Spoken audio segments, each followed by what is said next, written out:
como vocês estão, nonos anos? Hoje eu, professora Amanda, e eu, professora Graziela, vamos ver como ficou o Brasil depois daquele período lá da Segunda Guerra, né, do Getúlio Vargas que nós estudamos. Nós vamos aprender hoje sobre um período que nós chamamos de Quarta República Brasileira. Vem com a gente! O que nós entendemos por Quarta República Brasileira?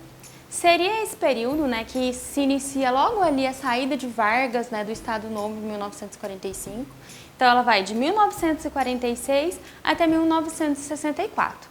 Inicia ali com o Gaspar Dutra, né, e finaliza com o golpe militar em 1964. É importante que a gente saiba que esse período ele é marcado por tensões, né, políticas. Nós vamos ver que durante todo o decorrer desse processo vamos ter vários pensamentos de golpe, tentativas de barrar, né, quem está no governo, mas ele também é marcado por duas características muito interessantes. O desenvolvimentismo, que vai ser essa busca, né, por industrializar o Brasil, por tentar investir na urbanização e no avanço aí das indústrias brasileiras. E o outro, e talvez o mais importante da gente perceber, é que é a primeira fase democrática da política brasileira. Olhem bem, nós vimos que a República foi proclamada lá no século XX ainda, né? Em 1889. Mas somente aqui, em 1946, nós vamos iniciar de fato uma democracia no Brasil. Ou seja, só a partir de 1946 é que nós vamos ter a participação das pessoas nas decisões políticas e escolhendo seus líderes e podendo reivindicar os seus direitos.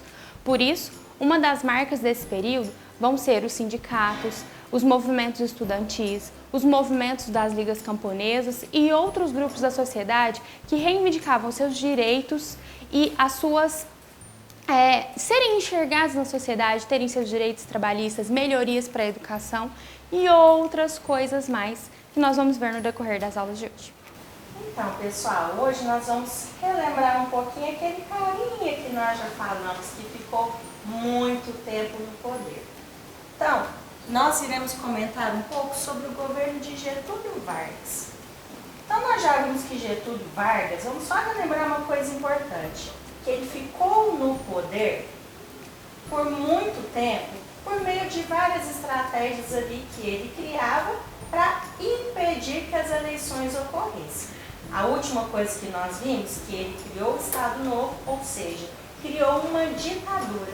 Ele era autoritário, perseguia as pessoas que eram contra o seu governo e aquilo que nós falamos. Mas olha que interessante, depois então que Gaspar Dutra é eleito e tem as novas eleições, Getúlio Vargas ele vai tornar-se um candidato ali à presidência do país. E, logicamente, ele vai ser escolhido pela população. E olha que interessante, ele vai ser escolhido.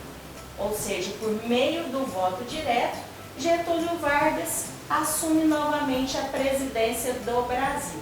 Só que agora muda um pouquinho a história, né? Aquele autoritarismo que ele tinha vai tornar-se, vamos dizer assim, um governo mais democrático, igual a professora Amanda falou. Observa a carinha dele, né? De boa, totalmente de paz. E aí nós vamos pensar o seguinte, que ele vai pegar um governo ali do finalzinho de Gaspar Dutra, quando ele entra, né, a gente vai ter uma inflação, questões econômicas que não estavam legais, e até em 1951 ele consegue controlar um pouquinho ali, né, diminui a inflação, melhora os recursos ali, só que com o passar dos anos, a crise volta de novo, a inflação aumenta de novo, e aí quem vai sofrer principalmente, né, vai ser o povo, vai ser os trabalhadores, porque vai haver um aumento do custo de vida muito grande. Pois bem, vamos falar um pouquinho das características do governo de Vargas, que fica de 1951 a 1954. É interessante pensar, igual a professora Amanda falou, que é um período em que vai ter essa questão da disputa, né? Então, nós vamos ter ali, de um lado, Getúlio Vargas, que era nacionalista, né? E de outro lado, nós vamos ter o grupo de liberais conservadores. Então, qual que era a ideia de Getúlio Vargas? Vamos pensar. Se ele era nacionalista, ele está pensando no quê? Na nação. E se ele está pensando na nação, o objetivo dele vai ser criar coisas para desenvolver a nação, né? Valorizar aquilo que já tinha aqui no nosso país. Então, dessa forma, a gente pode dizer também que foi um período da estatização, né? De criar coisas. Vargas queria criar várias empresas, né? Estatais, ou seja, do governo, do Estado, em pontos estratégicos para desenvolver. Ele também queria criar uma política ali pública e social intervencionista. Percebe? A visão de Vargas agora, desenvolver o país, mas valorizando a nação. De outro lado, os liberais conservadores, eles queriam o quê? Liberdade. Liberdade econômica, liberdade no mercado de trabalho, abrir as portas do Brasil para o mercado estrangeiro, vamos dizer assim, alinhar ali mais as relações com os Estados Unidos.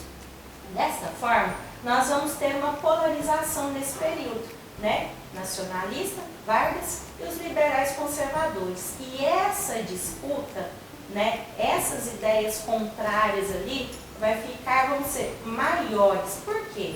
Porque os liberais, eles vão se aliar à imprensa e a imprensa vai começar a criticar o governo de Vargas, falando mal das suas ações, falando que ele era corrupto. Então, a imprensa, ela vai criticar de todas as formas, né, Getúlio Vargas. E é interessante perceber o quê? Que nesse processo, e principalmente ali nos anos ali de 1953, Vargas tinha um projeto. Qual que era o projeto? O petróleo é nosso. Então, a ideia dele era valorizar aquilo que tinha aqui, no caso o petróleo. Inicialmente, o petróleo não era tão visto assim com bons olhos, não. Só que, vamos dizer assim, no cenário mundial começa a ter destaque, né? Então, isso aí vai mudar um pouquinho o olhar do povo aqui no Brasil para o petróleo. E é interessante perceber, então, que a gente vai ter essa disputa, né? Enquanto o Vargas queria, né, valorizar o que era do país, os liberais conservadores, então, eles queriam o quê? Que o petróleo fosse explorado, mas não aqui dentro, pelas empresas aqui, mas por empresas estrangeiras. Então, percebe? Então, em 1953, com o apoio ali, né, de alguns militares, estudantes, um grupo que apoia Vargas, ele vai criar, então, a Petrobras. Ou seja, ele está criando uma empresa que é do Estado para poder ter um monopólio não só da exploração, mas também para a distribuição dos derivados ali do petróleo no Brasil. Foi só isso que Vargas criou? Não. Ele também tinha a ideia de criar a Eletrobras, ou seja, uma empresa estatal para tentar, vamos dizer assim, desenvolver a parte da energia no país, com as hidrelétricas e tudo mais. Só que vai ser colocado em prática só em 1962, muito tempo depois ele já tinha saído do governo.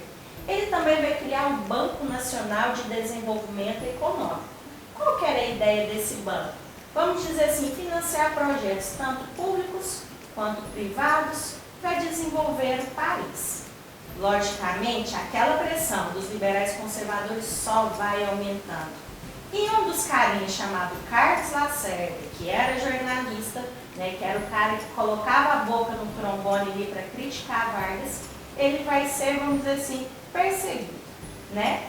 E dizem, né, que tentaram matar ele, mas não deu certo. Quem morreu foi um carinha lá da aeronáutica, um major. E isso ele, vamos dizer assim, que vai acirrar as disputas políticas. E os militares vão ser pressionados, junto com outros grupos, a retirar Vargas do poder. Ou seja, vão pressionar para ele renunciar.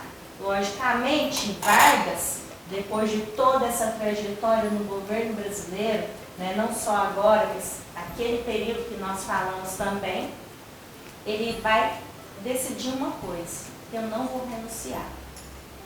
Eu prefiro, né, deixar a minha marca do que renunciar para esse povo. Então, ele pega e escreve uma carta-testamento falando que ele fez de tudo para desenvolver o país, mas que tinha alguns grupos, algumas aves de rapina que não queria que ele desenvolvesse. Então, ele prefere ficar na história, na lembrança do povo. Eu lutei por vocês e eu dei a minha vida por vocês. Então, essa carta finaliza então com o suicídio de Vargas, com um tiro no peito. E aí nós vamos ter a continuidade. Vocês devem ter percebido que temos vários nomes aqui na nossa linha do tempo da Quarta República. Nós não falaremos com detalhes de todas essas pessoas que passaram, né, pela presidência do Brasil, mesmo que ainda seja de forma interina, porque nós vamos focar aqui nas pessoas eleitas democraticamente que fizeram, digamos assim, algumas transformações no país que foram mais significativas. Então, nós temos o Gaspar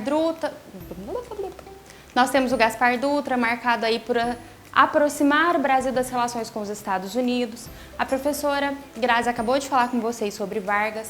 Após a morte de Vargas, assume então Café Filho e vem uma sequência de pessoas que vão se seguindo ali no poder até que nós tenhamos uma nova eleição democrática.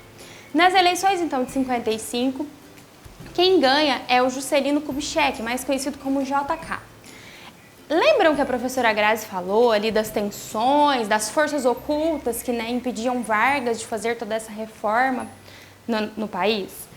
É importante que saibamos que, nesse contexto, né, de Quarta República e democracia, nós tínhamos 3 grandes grupos. E esses 3 grandes grupos eram representados por 3 grandes partidos. Existiam outros, mas eram os partidos que estavam ali nas disputas eleitorais.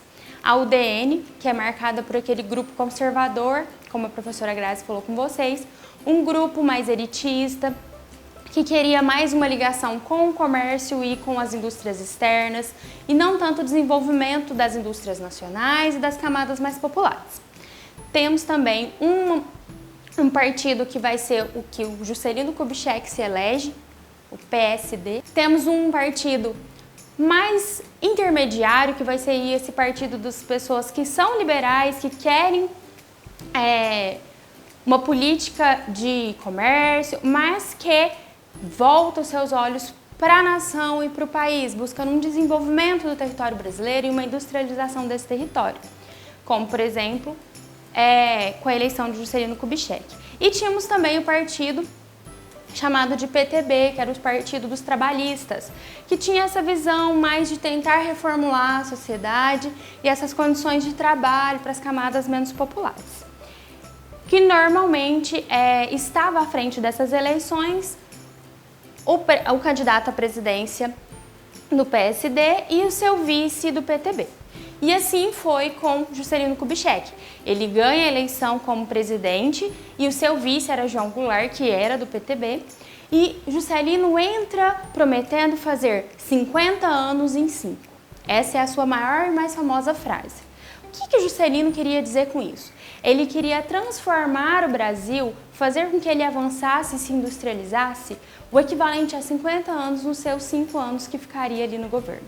Ele governou de 1956 a 1961 e ele ficou bem conhecido por 2 fatores. O seu plano de metas, que foi o plano que ele traçou, onde ele propunha algumas mudanças e investimentos, principalmente no setor de transporte, no setor aí industrial e de energia, para tentar avançar o Brasil, e pela construção de Brasília. Vejam lá na sua mãozinha. Ele é conhecido por ser o presidente, né, que fez com que, de fato, Brasília fosse executada. É importante pensar o porquê da capital do Brasil sair do Rio de Janeiro e ir para Brasília. Ao levar a capital ali mais para o centro brasileiro, né, do território brasileiro, para o centro-oeste, o Juscelino não só estaria possibilitando uma integração nacional, ou seja, que se conectasse, né, os vários pontos do território brasileiro, tirando esse foco central aqui do litoral, como também colocaria a nossa capital, que é onde ficam, né, os representantes políticos do alto poder, para mais longe, né, de possíveis ataques, de possíveis tentativas de terrorismo ou coisa do tipo, porque quando ela era no litoral, ela ficava mais fácil de ser atacada.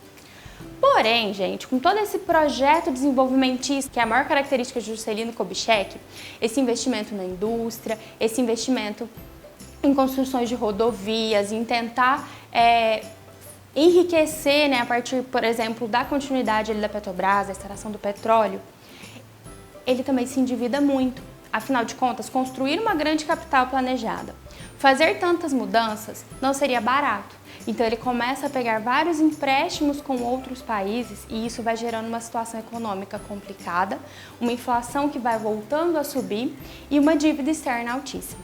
Assim, quando finaliza o seu mandato em 1961, ocorre uma nova eleição democrática e aí teremos outro presidente. Então vamos pensar, Jânio Quadros. Olha que legal, pessoal, observe o que ele está segurando? Uma vassoura. E a gente sabe qual que é a função da vassoura? Varrer, limpar. Então, qual que era o plano de governo do Jânio Quadros? Varrer e limpar a corrupção. Por quê? Porque ele falava o seguinte, que com a construção de Brasília, por trás dessa construção, havia alguns esquemas meio ali que não eram legais, né? Assim ele pensava.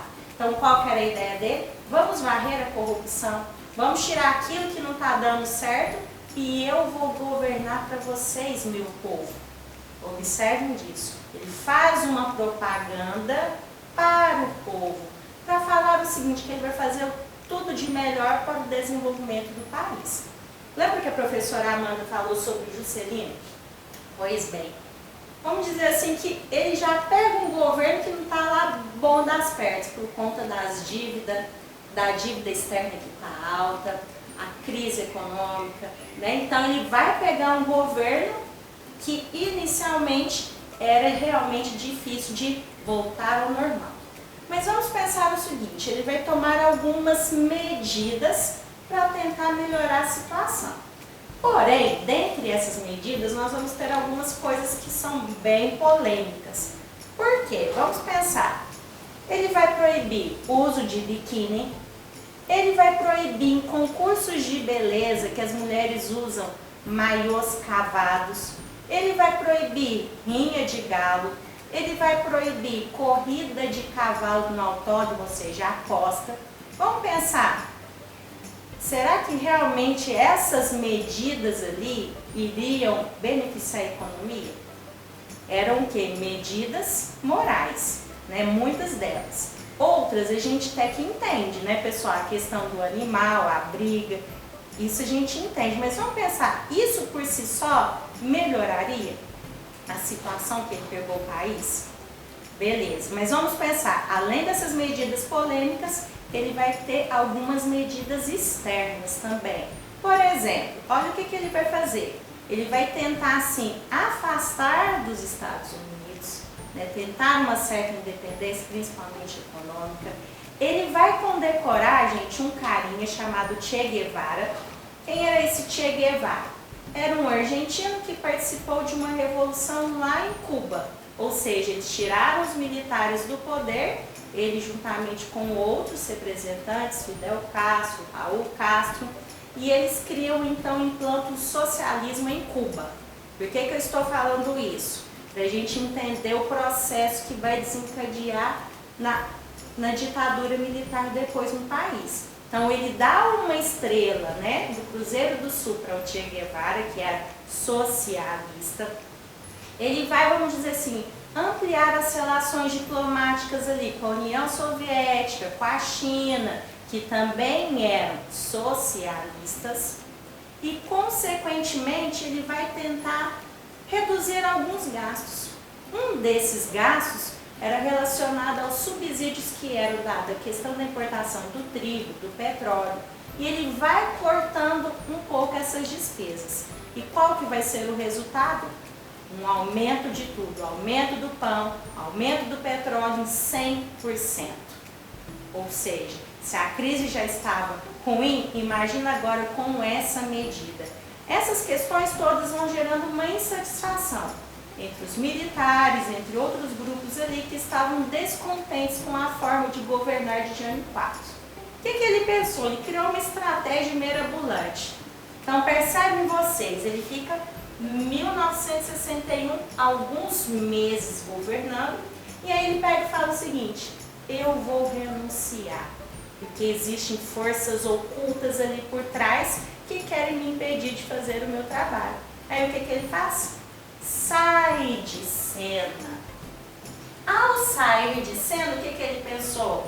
O Congresso ali, o povo vai começar a pedir para que eu retorne. Porém, ninguém deu a mínima para ele. E ele então fica poucos meses no governo, né? E aí nós vamos ter então uma questão. Se ele renuncia, quem que vai assumir agora o seu lugar? O seu vice, João Goulart.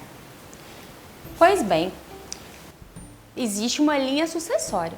Se um presidente deixa de ocupar este cargo, a primeira pessoa que deve ocupá-la, né, se for dentro do período legislativo de não ter uma nova eleição, é o seu vice.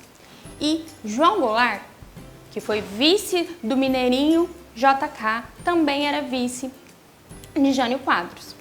Porém, lembra que a professora Grazi comentou dos estreitamentos de relações do Brasil com a China? No momento da renúncia de Jânio Quadros, o João Goulart, conhecido como Jango, ele estava na China, em questões diplomáticas.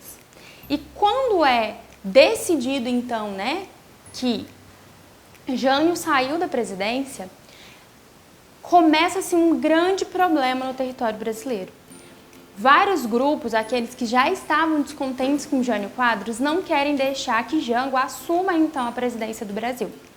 Num contexto de alta inflação, de revoltas sociais por melhores condições, de estudantes, trabalhadores agrários e vários outros setores, e principalmente no momento em que algumas mudanças estavam sendo pensadas para reorganizar, né, o Brasil.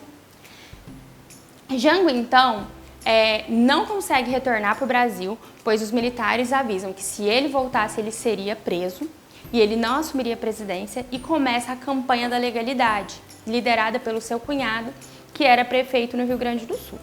Gente, o que era essa campanha da legalidade? Ela foi aglomerando pessoas que eram a favor, né, do retorno de Jango para o Brasil e que ele assumisse, então, a presidência, já que ele era o vice-presidente. Com o decorrer do tempo, a campanha da legalidade acaba por vencer e Jango retorna, porém com uma grande diferença exclusiva até hoje na história do Brasil.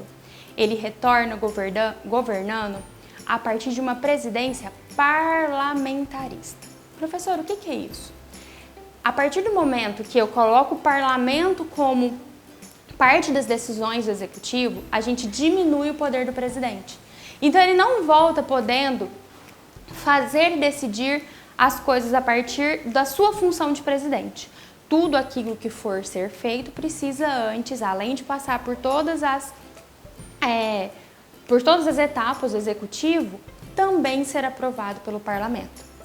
Então ele, ao longo da sua presidência, do período parlamentar, ele possui 3 parlamentares. E um deles é o Tancredo Neves, que é quem vai buscá-lo, porque ele estava aqui no sul, né, da América do Sul, aguardando essas decisões. Então ele retorna com um governo de presidência parlamentarista e fica assim de 1961 até 1963. Dentro desse período, ele já conseguiu aprovar algumas coisas, gente, que estava causando grande descontentamento. Jango, ele era do Partido dos Trabalhistas e ele tinha uma visão de reformar aquilo que era vital para o país. Então ele estipula a lei dos lucros, onde ele fala que toda indústria que não é nacional, que é estrangeira e está no território brasileiro, não pode mandar mais do que 10% do seu lucro anual para o seu país. Por que ele faz isso? Tentando manter com que algumas reformas para melhorar a situação econômica do país. Porque se esse dinheiro não pode ir, ele vai circular dentro do Brasil. Outra medida que ele toma e que desagrada bastante vai ser a ideia de começar a estatizar algumas indústrias de ferro. Lembra que a professora Grazi explicou mais ou menos para vocês essa ideia lá no Vargas, falando de Petrobras? É importante que a gente pense que recurso mineral, ele não é renovável. E ele não é fabricado. Ou eu tenho ou eu não tenho. E se eu tenho e ele acaba, eu não vou ter mais. Professora, por que você está falando isso? Então, se eu vendo um recurso mineral para outro país, ele está explorando algo que o meu território produz, que a minha nação produz e que não vai ser reposto. Então, pensando nisso, Jango decide tentar trazer a extração e a produção do ferro para as mãos do Brasil. Professora, e isso acaba por aí? Não. Acontece um plebiscito. O que é um plebiscito? É quando a população vota se ela quer ou não que alguma coisa aconteça. E nesse plebiscito é perguntado para a população brasileira se eles querem que a gente continue com uma presidência parlamentar, que aí as pessoas vão votar se elas querem uma república parlamentarista, ou seja, onde o presidente vai governar junto com o parlamento, ou se elas querem uma república presidencialista, voltando todos aqueles poderes que o presidente tem para suas mãos. E aí é decidido pela maioria das pessoas que nós tenhamos de volta a república presidencialista. Então, de 1963 até 1964, início de 1964, o Jango governa de forma presidencialista. E aí, gente, começa o grande problema do Brasil. Porque Jango tinha um projeto chamado Reformas de Base. Pensa aí nas palavrinhas. Reformar é modificar. Base é aquilo que sustenta uma nação. Então ele queria fazer uma reforma bancária, repensando os lucros dos bancos, as taxas. Ele queria fazer uma reforma educacional. Ele queria fazer reforma em vários setores, né, da sociedade.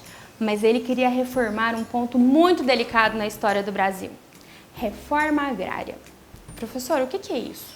Agrário vem de terra, vem de produção, né, agro.